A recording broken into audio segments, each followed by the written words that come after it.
about this virus is the virus is unpredictability. ये virus कब कैसा बिहेव करेगा, कब पीक आएगी, क्या हम आज पीक पे खड़े हैं, या 15 मई को पीक आएगी या 25 मई को आएगी, ये कोई नहीं जानता है।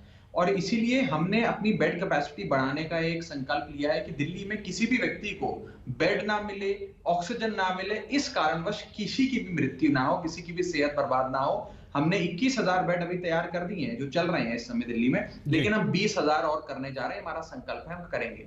नंबर 2, आज सुप्रीम कोर्ट और हाई कोर्ट के हस्तक्षेप के बाद लगातार उन्होंने एक कार्रवाई करी, उसके बाद और केंद्र सरकार के भी मैं प्रयासों से आज 730 मेट्रिक टन जाहिर सी बात है दिल्ली को मिला है। पर इसमें 2 फैक्चुअल जानकारियां मैं आपको देना चाहूंगा। मैं रोजाना ऑक्सीजन बुलेटिन भी दिल्ली सरकार का जारी करता हूं।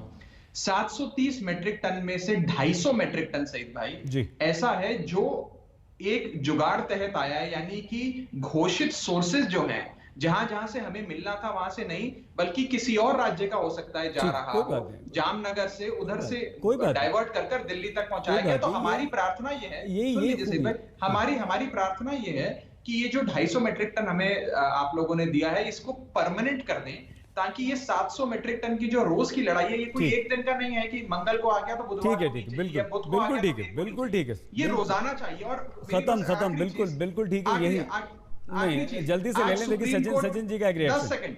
10 सेकंड। सुप्रीम कोर्ट में आज सेंट्रल गवर्नमेंट ने जो अपना हलफनामा दर्ज कराया, उसमें एक ब्यौरा दिया है कि हम रोजाना आपको कितनी ऑक्सीजन देंगे। उसमें एक हफ्ते में 700 मेट्रिक टन एक ही बार देने का उन्होंने वादा किया है। इस पे कोर्ट भी काम कर रहा है, केंद्र सरकार भी काम कर रही है। मैं बड़े सकारात्मक ढंग से कह रहा हूं, मैं नकारात्मक तौर पे नहीं कह रहा हूं। मुझे विश्वास है कि 7 दिन में एक बार 700 मेट्रिक टन नहीं, 7 दिन में 7 बार 700 मेट्रिक टन अवश्य केंद्र सरकार देगी, ऐसा मेरा विश्वास है। सचिन जी, लग रहा है कि हाँ, मैं राघव जी की बात को ही थोड़ा आगे बढ़ाना चाहूंगा। ये बहुत ही जरूरी है कि हम लोग सभी लोग, मतलब सभी राज्य सरकारें और केंद्र सरकार मिलकर, राजनीति में चूंकि सभी पार्टियां हैं, लेकिन सरकार में जब ऐसे क्राइसिस में राजनीति बाजू में रखकर एक के साथ हाथ मिलाकर आगे बढ़े। और निश्चित तौर पर नियोजन की बहुत आवश्यकता है। ये जिस तरह से अभी राघव जी ने कहा कि ये वायरस अनप्रिडिक्टेबल है, लेकिन नियोजन करना बहुत आवश्यक है। और नियोजन के लिए आगे क्या होने वाला है इसकी जानकारी आवश्यक है। क्या आपको मिलने वाला है, किस तरह से उसका प्लानिंग हो, किस तरह से आप पहुंचाए लोगों तक।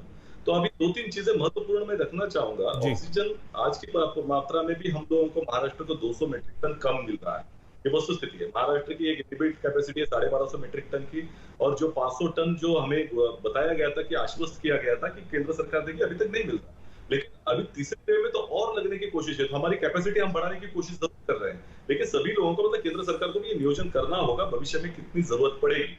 दूसरी ओर वैक्सीनेशन एक बड़ा ड्राइव है। देखिए इसके पूरे विश्व में कोई भी नहीं करेंगे सर, वैक्सीनेशन पे भी बात करेंगे सचिन जी। उसमें तकलीफें आ रही हैं, क्योंकि मुंबई में तो बहुत ज्यादा हमने तस्वीरें देखी, वहां पर वैक्सीनेशन देर से भी शुरू हुआ, नहीं भी मिल रही हैं।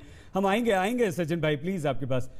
नवाब जी, अगर कोई जरूरत पड़ती है दिल्ली को या देश के किसी राज्य को, तो नवाब मलिक जी आप मदद करने को तैयार हैं? नहीं, बिल्कुल निश्चित रूप से। देखिए, हम जब पहले फेज में जूझ रहे थे तो हमें केरला से डॉक्टर्स, नर्सेज, सभी लोगों की सहायता वहाँ के मुख्यमंत्री जी ने की। अन्य राज्यों से भी हमें मदद मिली। तो हम कभी भी ये नहीं कहेंगे कि हमारे पास कोई संसाधन है और हम संसाधन को अपना ही अधिकार समझ के किसी और को मदद करने के लिए तैयार नहीं। जहाँ ज़रूरत होगी निश्चित रूप से हम तो अपने ज़िले में भी, जब ऐसी चीज़ें बनती है तो जिला कलेक्टर के बीच में भी संघर्ष होता है, तब एक दूसरे का समन्वय बनाना पड़ता है। हमें लगता है एक देश है, समस्याएं देश भर में